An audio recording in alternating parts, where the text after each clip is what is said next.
Um sentimento terrível. O Senhor falou que não existe ET porque não está na Bíblia. É verdade? É. E agora eu estou assim me sentindo como se eu não existisse. Por quê? Porque na Bíblia não fala nem de Portugal, nem da Espanha, nem da Inglaterra. Logo, se Portugal, Espanha e Inglaterra não existem, o Brasil não foi descoberto, nem os Estados Unidos. E o Senhor e eu, nós não estamos nos falando. Aí o cara ficou irritado lá. Desligou. Vai acordar a autoridade. Aí ele, curiosamente, foi no outro dia escutar, porque provavelmente haveria uma resposta, né? Aí no outro dia ele pediu ao mesmo membro para ligar novamente, perguntando: olha, existe ETs? Existe. E o que é que eles fazem nas naves? A pergunta é toda combinada para ele responder. Eles fazem sessões espíritas. Aí meu amigo ligou de novo. Eu agora fiquei numa dúvida danada.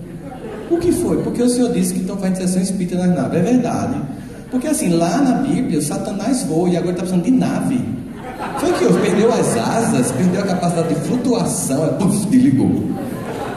Óbvio, a gente entende que as mentes que têm essa obtusidade não é necessariamente uma vontade íntima de ser ruim e de provocar o caos. É a visão que se for montada de toda uma vida.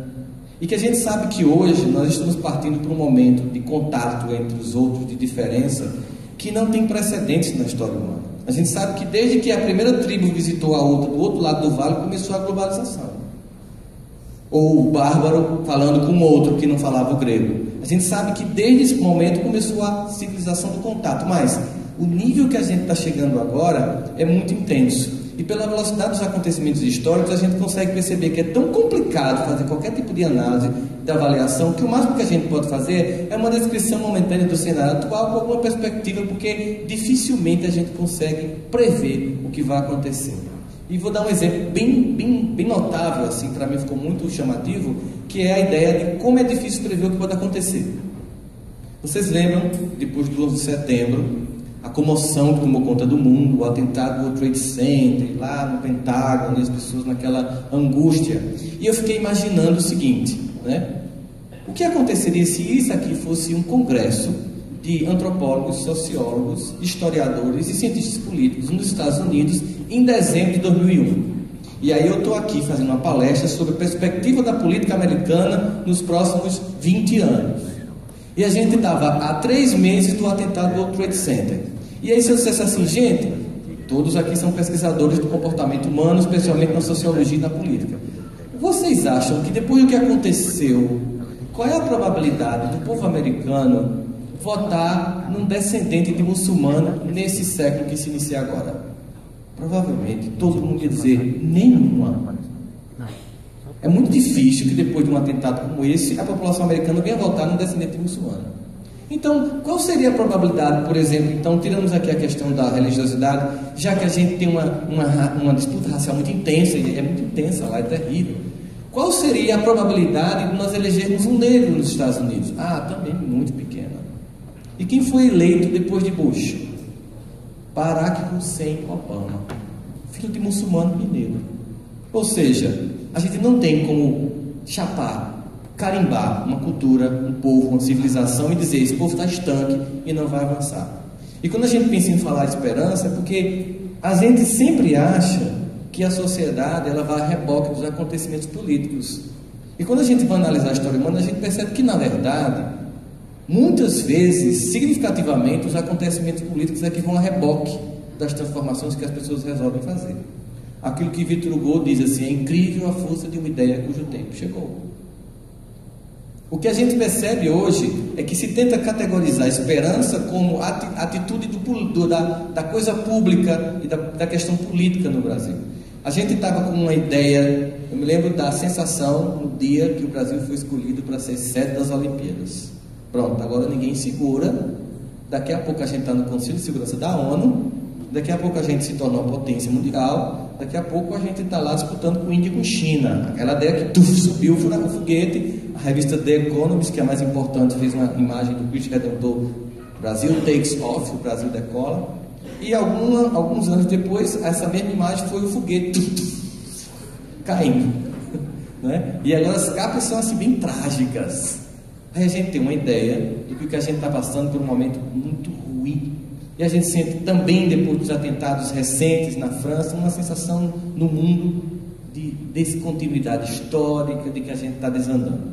E é sempre uma visão muito limitada, porque não se olha a história da trajetória humana para perceber que são períodos que vão e que vêm, que sempre termina com um processo de um grau de civilização melhorado. Sempre esse é o resultado. O que a gente percebe é que a gente sempre analisa. Eu achei interessante quando Alexei disse assim: é muito ingênuo achar que o contato que nós vamos estabelecer com as civilizações se dará pelo avanço tecnológico. Vamos pegar esse mesmo exemplo dele para pensar o que a gente está passando aqui no Brasil hoje em dia, essa sensação de desesperança que as pessoas têm. É ingênuo pensar que a grande contribuição que nós vamos dar para o mundo vai se tornar mais um país imperialista. Não, longe disso. E é ingênuo achar que o que está acontecendo é o prenúncio de caos. Obviamente que aquelas mentes mais infantis, diante de acontecimentos históricos assim, eles são tão incompetentes em se imaginar como autores do destino da humanidade, que eles preferem acreditar que o mundo vai acabar do que eles tenham competência de transformar o mundo. Por isso que é tão fácil o discurso do Apocalipse. É tipo assim: a gente é incompetente mesmo, estou com preguiça de evoluir, eu sou uma lesma evolutiva, então destrói essa porra toda. É muito mais fácil acreditar nisso do que acreditar. É um chamamento, tanto dessa história particular deste país, como deste planeta, para que a gente mude de patamar ético, para que a gente dê um salto a mais, para que a gente vá mais adiante. E aí a gente começa a perceber essas questões. Eu estava vendo, na época do Mensalão, vi um comissário da ONU dando uma entrevista no Roda Viva da TV Cultura, e um repórter da Folha de São Paulo perguntou: como é que o mundo está sendo visto, como é que o mundo vê o Brasil neste momento de tantos escândalos de corrupção? E aí o comentarista, ele era especialista em corrupção de governos da ONU, e ele disse: de forma muito positiva o mundo está vendo o Brasil. Aí o repórter disse: como assim positiva? Esse problema de vocês se comparam com a Suíça. Vocês têm que se comparar com os países que, do ponto de vista político, estão em patamares próximos de vocês. Vocês viram algum ministro chinês cair? Algum senador mexicano ser preso? Algum deputado da Rússia ser preso? Ou da Argentina ou da Índia? Não. Sabe por quê? Porque lá a justiça não funciona, a imprensa não é livre, nem pode denunciar. Então o que vocês estão conseguindo é o que vocês não tinham. Isso é avanço. Aí eu lembro que eu fui fazer uma palestra no Ministério da Defesa, numa área chamada Sensipan, que é o Sistema de Vigilância e Proteção da Amazônia. E foi terrível, porque eles não riam. Eram militares. Tudo que eu fazia, sabe aquela carinha do WhatsApp que você faz, assim? Eu disse: foi uma merda, nunca vai me chamar. Né? Terminou: não, eles adoraram, eles não riam, é assim mesmo, militar. E a gente saiu para almoçar no Mangai, que é um restaurante regional, que é aqui de João Pessoa, e tem franquias e tem em Brasília. E ficou o coronel comigo. Chegamos lá, tinha um ministro do Supremo, com uns 80 e poucos anos, aposentado. Ele chegou lá, cumprimentou: esse aqui é o ministro do Supremo aposentado, fulano e tal. Não sei quem era, não sou da área jurídica, esse não decora esses nomes. Aí ele disse assim: ministro, que coisa terrível que está acontecendo em Brasília hoje em dia, né? Na sua época não tinha essas coisas. Esse homem deu uma gargalhada tão grande que chamou a atenção do restaurante. Depois colocou a mão no militar e disse: meu filho, na minha época não tinha, era nem democracia, nem imprensa livre para denunciar. Mas era muito pior. O que você está vendo é porque você é novo. O cara tem mais ou menos a minha idade. Você é novo, mas eu estou feliz por ver um país passando a limpo. E aí vem aquela visão maniqueísta: a culpa é do PT.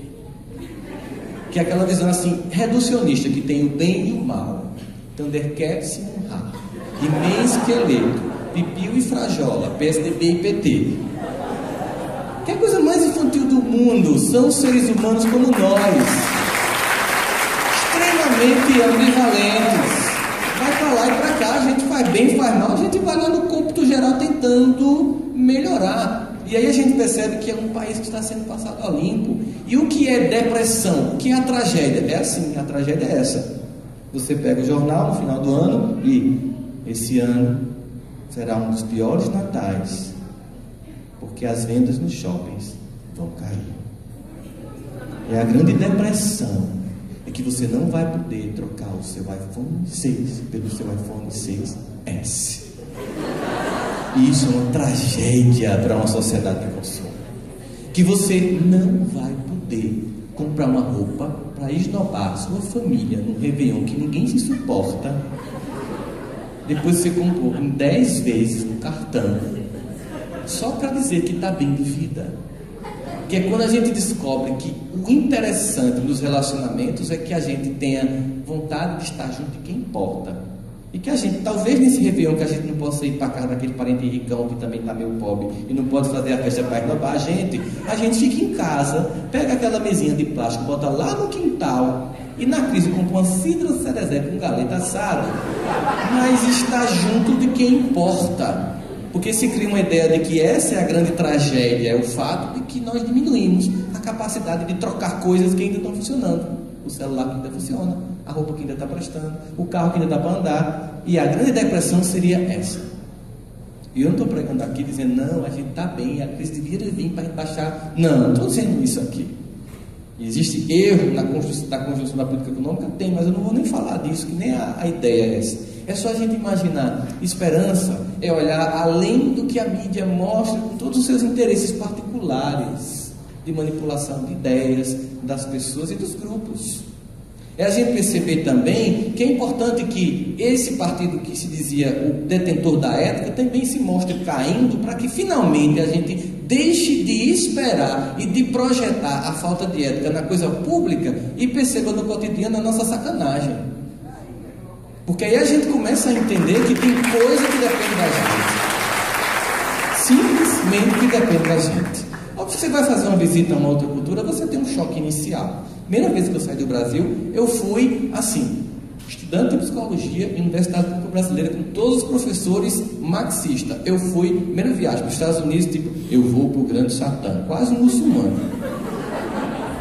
Aí tinha que ir a trabalho, aí chega lá, tá aquela coisa de bem, sim, aquele pessoal lá na alfândega, aquelas caras de vai me prender. Aí eu comecei a conviver e ver coisas que eu não via aqui. Obviamente que no primeiro momento você tem choque. Entrei no ônibus e uma senhora que estava numa cadeira de roda não deu a mão, o motorista parou. Ele desceu do ônibus, levou a senhora para o meio do ônibus, baixou o elevador, colocou a senhora, subiu, fechou, voltou, entrou, amarrou a cadeira para a cadeira não se mover do ônibus e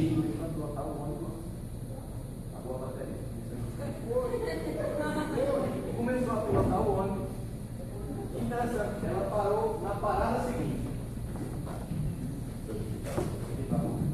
Esse é. Alô? Sim, beleza. Ele parou na parada seguinte. E o que eu chamou a atenção é o seguinte: eu percebi que ninguém no ônibus estava irritado. Do tipo, que véia nojenta, aleijada, e ainda fica aqui de uma parada para outra, esse movimento dessa munganga todinha para essa mulher sair 200 metros. Não. Simplesmente era o direito dela. Ninguém olhou com nenhuma. O motorista não teve raiva de fazer aquilo. E me chamou a atenção. Me chamou a atenção que eu perdi a carteira no meio do shopping. Um shopping com mais de 700 lojas. Aí eu fiz, agora acabou a viagem. Está com cartão de crédito dentro de lá. Eles não botam senha, porque eles confiam tanto que basta passar. E já está debitando na conta. Aí eu comecei a voltar desesperado no caminho do corredor, uma pessoa com uma carteira na mão. Eu fiz, é minha. Eu disse, o que é que tem aqui dentro? Eu disse, isso, é sua. E se eu for trabalhar aqui no shopping? Não, é porque eu pensei que se fosse minha eu queria que devolvesse. Eu lembrei que eu estava com um amigo meu, chamado Zé Otávio, aqui no shopping em Campina Grande, com a carteira aqui do lado, a gente foi cumprimentar uma pessoa e quando a gente voltou ela foi abduzida. Eles existem, eles estão por aqui. Então é óbvio que a gente pensa nessa ideia de que a coisa pública está contaminada, o país está em descaminho. Nada disso. O que está acontecendo politicamente, o que está acontecendo no campo da religiosidade, o que está acontecendo no campo da cultura, o que está acontecendo no campo de todas as áreas humanas é uma crise. E uma crise para o novo. E essa crise ela tem um hiato histórico, um hiato psicológico, uma sensação de descontinuidade que dá angústia na gente. Porque se a gente está acostumado com aquela zona de conforto, esse novo pode provocar uma profunda angústia na gente. Se a gente pensa, por exemplo, num encontro como esse, aqui tem um monte de gente que pensa bem diferente um do outro, mas tem a capacidade de estar aqui. E aí quando a gente pensa naquilo que ele estava falando, Alexei estava falando que a gente precisa atingir esse patamar de coisa diferente, eu sempre penso assim, é característica de encontros como esse, existem outros no Brasil, mas esse é muito histórico e simbólico, já participei de outros, mas esse aqui realmente é o mais antigo e o mais simbólico, é que mesmo a gente discordando, a gente suporta a convivência com o outro, e essa é a ideia que ele estava falando, de eu não conseguir enxergar apenas a sombra do outro, é uma ideia que a gente vê em todos os manifestantes de Deus, porque essa é a mesma ideia que diz, por que você consegue enxergar um argueiro que está no olho do seu irmão e não vê uma trava que está no seu? É o mesmo conceito, apresentado simbolicamente para a cultura judaica daquela época por um homem chamado Jesus, ou seja, tira o foco do outro. E eu me lembro que uma vez eu atendi uma paciente que ela chegou na sessão, na consulta, e ela chegou já assim, teatralizando, porque tem gente que já chega fazendo um teatro na consulta. Sentou e fez, eu odeio aquela nojenta. Pá, sentou. Eu fiquei, qual será? Ela tinha uma lista enorme de nojenta. Assim. De alguém que eu conheço? Não, essa você não conhece. Eu fiz a pergunta, o que ela fez a você? Você não admite que ela toda vez tira 10 no seminário? Só para me provocar. Isso quer dizer então que ela estuda de noite, de madrugada, uma intenção de te irritar. Tu pensa que tu é o centro do universo, mas tu não acha que... Não, porque eu agora estou entendendo. Quanto tempo você está comigo aqui? 6 meses, né? 6 meses. Eu não conhecia essa sua característica. Ela não era nordestina, tinha passado para a medicina aqui pelas provas do Enem. Você é uma coisa que na Paraíba a gente chama de burra. Ela fez, como assim? Você está me chamando de burra? É assim, na Paraíba a gente tem uma coisa que reforça isso, é burra com força, com vontade de ser burra. Mas por que você está, cara? Eu estou te pagando para dizer a verdade, ainda vai pagar a sessão no final. Vai pagar para ouvir a verdade. Se um amigo seu disser isso, você rompe as relações. Comigo não, que tem 4 sessões já estão pagas, você vai ter que voltar. Escute, isso é burrice, porque isso é um sentimento infantil. Quando você vê a luz do outro, em vez de você se irritar e se apequenar, se inspire, criatura, que isso é inteligência. É a capacidade que a gente tem como civilização de parar de projetar no homem público, que é muito fácil de ser o nosso bode expiatório, porque veja, quando a gente faz isso, qual é a diferença da gente para o pessoal que culpa o demônio por tudo? Pense comigo. Qual é a diferença de quem acusa os homens e mulheres públicos por tudo de uma pessoa que diz que tudo é culpa do demônio? Lembro da piada quando era da presbiteriana, que o Satanás estava muito triste, chorando, e aí alguém parou para consolar e perguntou por quê? Porque aqui tudo é culpa do demônio. Acaba o casamento porque é broxa, a culpa é do Satanás, né? O cara não tem emprego porque não estudou, a culpa é do demônio. Eu não aguento mais tanta culpa, quase que eu fazia terapia, não pode. Então, se eu faço isso, se eu culpo os homens públicos por tudo, eu sou tão alienado quanto alguém que cria um bode expiatório chamado demônio para culpar de tudo. E aí eu não consigo me enxergar. O que a humanidade está percebendo nesse momento? É que a gente tem que pela primeira vez, de fato, depois de tanto escutar Bhagavad Gita, Torá, Evangelhos, Sutras, entra, criatura, na cabeça e começa. Uma vez, Luiz Cláudio Costa, ele estava aqui, aí eu fiquei sendo, como ele é espírita, ele também, aí a gente sempre acompanha os palestrantes, e eu estava acompanhando ele. Aí ele disse, Sandro, eu sou muito amigo do professor Hermógenes, e ele está em Campinas, e eu queria almoçar com ele no Govinda, lembra aquele restaurante indiano que tinha aqui? Aí você vai comigo, imagina eu, com Luiz Cláudio Costa, o professor Hermógenes almoçando. Aí eu perdi, disse, claro que eu for. E eles lá conversando e eu lá babando. E aí eu perguntei, professor Hermógenes, qual é a maior contribuição que um ser humano pode dar à história humana? Ele disse, deixar de projetar a sua sombra nos outros e assumir a própria sombra que tem. Porque a ética, como um plano de fato vivencial, não de discussão, que é muito fácil, ela só começa quando você começa a deixar de olhar o outro, que isso é perder tempo de fato, e olhar para si. Tivemos um evento recente muito massa sobre ética e conduta de comportamento humano, né? Um homem que foi temporariamente obliterado do contato afetivo, ou seja, foi chifrado pela esposa. Ficou bonito assim, ficou mais elegante. Temporariamente obliterado do contato afetivo, dá até para levar sem sentir muito, né? Assim. Então, ele teve a infeliz ideia pensando apenas numa vingança mesquinha de filmar a esposa saindo com o homem do motel. Fabiola. E o que é que nós fizemos quando recebemos nas redes sociais, no WhatsApp, a história de Fabiola? Nós tivemos a mesma oportunidade que foi dada àquelas pessoas que estavam na pedra, com a pedra na mão no Evangelho, quando Jesus disse: aquele que nunca tiver errado, vá lá, que reposte o primeiro WhatsApp. Hashtag o que a gente fez, jogou a pedra. Porque todos nós ficaríamos muito infelizes se no dia da queda a gente fosse filmado e depois fosse postado.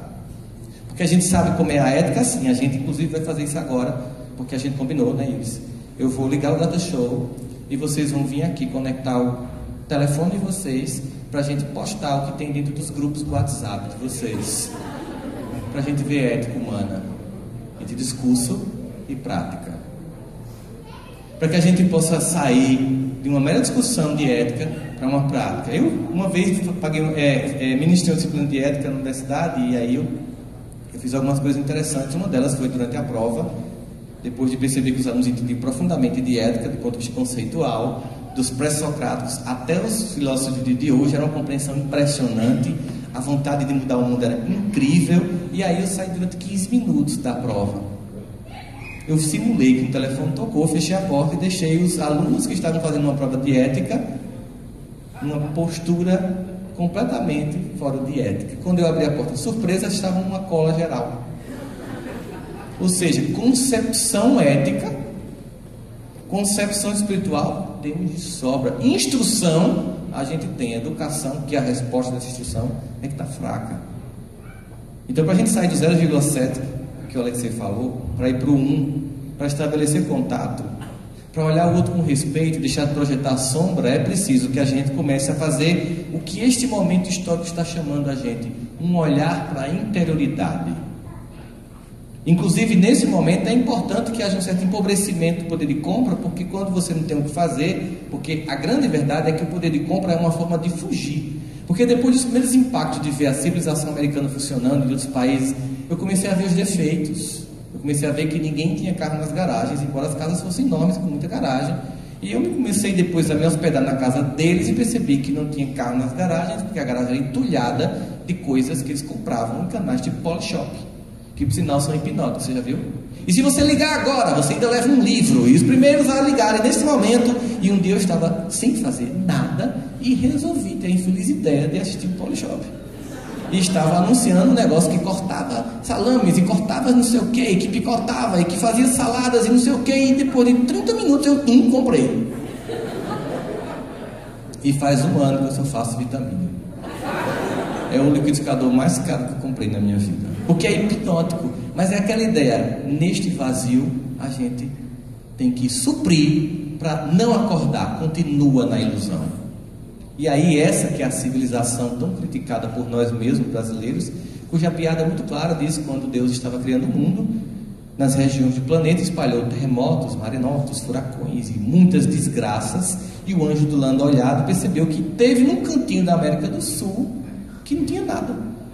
O país ficava dentro de uma placa tectônica, e não entre algumas placas tectônicas, como fica, por exemplo, a Irlanda e alguns países que terremotos, e tudo era legal. E aí nós dizemos: por que aqui é tudo legal? Que não tem problema, você não sabe o povinho que eu vou dar aqui.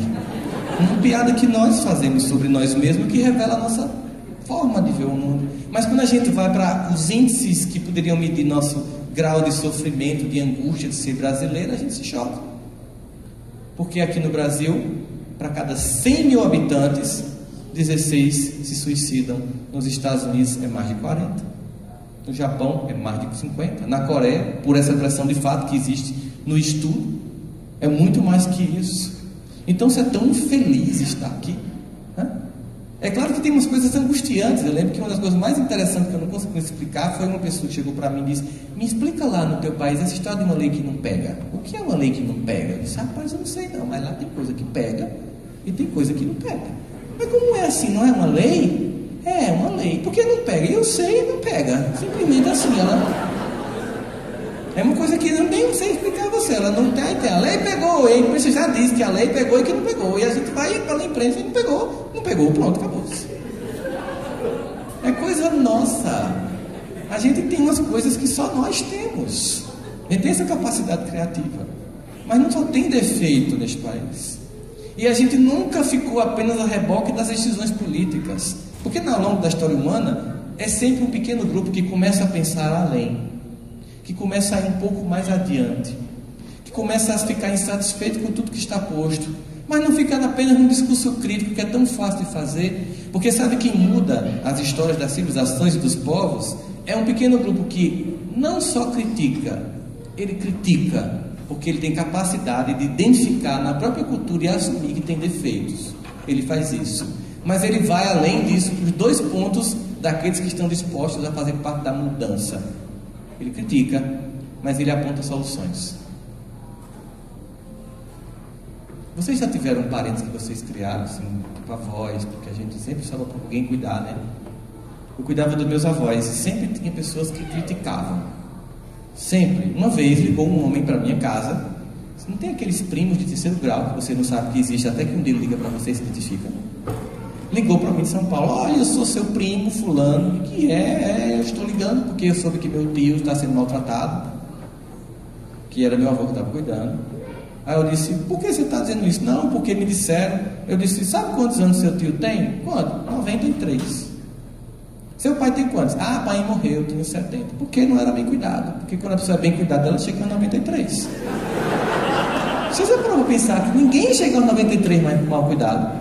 É uma coisa tão incoerente na sua cabeça isso, porque pessoas para criticar é assim. Mas a pessoa que quer provocar mudança, ela admite em si, na cultura dela, tem defeito, pá, beleza, eu critico. Mas quais são as soluções? Eu aponto soluções. E o mais interessante, que é o 3º passo, de alguém que sai da zona de conforto de ficar clicando revolução no Facebook, vamos mudar o Brasil, curtir. E começam a agir. São as pessoas que fazem a crítica, apontam as soluções e dizem como vão contribuir para a mudança. Porque diagnóstico de causa, qualquer uma pessoa que faz um doutorado consegue fazer. Vai lá, estuda, tabela, coloca no PowerPoint, está aqui, tá? Esse é o problema, soluções. E a sua participação na solução, qual é? Porque se a gente ficar nesse discurso de causa, a gente faz escolhas todos os dias. Tem gente que amanhece o dia escolhendo como vai passar o dia. Você pode amanhã ligar o rádio de manhã e começar a ouvir: final de semana sangrento no carnaval da grande João Pessoa. Moças foram violentadas. Aí você está querendo sintonizar o lado caótico da sociedade. Porque nesse final de semana, pessoas estiveram nessa cidade, reunidas, cada um no seu campo de fé, mesmo que achar que os outros são demônios, mas estava lá reunida, lá fazendo desse, e outras reunidas para tentar viver com a diferença. É um desafio bastante grande. Com todos os exemplos que a Alexei muito bem claramente aqui colocou, o como é complexo, por exemplo, viver com a cultura coreana, japonesa, e é um desafio para nós. Eu estava com um casal de amigos que estava indo para um encontro que tem nos Estados Unidos como esse, mas é o maior encontro que tem. O Dalai Lama vai, é o Davos dos místicos, entendeu? Imagina aí, só vai a galera, uau, né? E ele diz: estou indo lá, cara, vai ser muito legal, a gente vai apresentar a doutrina espírita, vai ser muito massa, contato com a diferença, parará, nananana. E eu escutando aquele discurso da pessoa que fazia parte de uma federação espírita de um estado americano, e eu tinha ido a um centro espírita que tinha sido excluído dessa federação porque o passe era diferente. Aí eu escutei aquela vontade de encontrar a diferença. Eu queria que você me explicasse uma coisa: como você está pronto para lidar com a diferença se você excluir um centro que dá um passo diferente? Então é só uma questão de elegância, porque é legal, porque é elegante, porque é politicamente correto lidar com a diferença. Eu vou para o encontro ecumênico, que todo mundo saúda, faz de conta que se respeita, mas por trás está metendo pau. Precisa sair dessa hipocrisia para ir para uma prática. De fato, eu tenho que absorver o outro como ele é. Quando eu tenho essa capacidade, é a capacidade de pensar assim: se eu sou tão sem futuro e eu sou capaz de me amar, por que eu não amo os outros sem futuro que me cercam? No mínimo que me cabe diante da natureza, sabendo que eu tenho tantas sombras, é poder amar os outros com as sombras que possuem e não projetar as sombras nos outros. É sair de um discurso em que a gente encontra o mal lá fora para poder a gente encontrar na gente. A maior parte das pessoas estão nesse expurgo. Quando a gente pensa, por exemplo, no mundo muçulmano e a nossa visão taxativa de julgamento, primeiro a gente tem que pensar o seguinte: eles estão da mensagem de Maomé para cá, 600 anos depois de Cristo, eles estão no século XIV deles, eles estão no meio da Idade Média deles. Compara o que nós cristãos fizemos na nossa Idade Média e o que eles estão fazendo, a gente ganha feio. Nós destruímos milhões de vidas muçulmanas na nossa Idade Média. Portanto, é tão fácil chapar e julgar. É isso que está acontecendo agora. Essas crises, elas querem que a gente comece a pensar que a grande revolução que está acontecendo não é das placas tectônicas que se movem e sempre se moviam e sempre se moverão, não é das tsunamis que sempre aconteceram, são as entranhas da moralidade de cada indivíduo que começa a incomodar o sujeito para que a gente mude de patamar. Porque afinal de contas, um planeta não muda de fora para dentro, ele muda de dentro para fora. Não existe uma mudança que vai acontecer ala salvacionista, a salvação que vem de fora, basta levantar a mão e está tudo resolvido. Não, é preciso mais que isso, é preciso subir o nível de dignidade e moralidade. Não é levantar a mão, é levantar a alma para um patamar de enxergar o outro como alguém capaz de ser amado, apesar de ser diferente de mim. É de que de mim emane de fato uma vontade de ir a respeitar, mesmo que eu discorde, mas conviver. É quando de fato eu começo a não mais projetar que o mal está lá fora, que está na política, que está na outra religião, que está na outra cultura, porque também existe lá beleza e grandiosidade, para poder entender o que realmente o Namastá significa. É a minha capacidade deífica de saudar o Deus que tem em você, mesmo que você o veja e o cultue de uma forma diferente da minha, ou mesmo que você nem o veja, ou nem o cultue, nem nele acredite, mas viva uma vida ética, até melhor que a minha, que em Deus acredito. Aí sim, a gente começa a ver esperança. Muito obrigado, gente.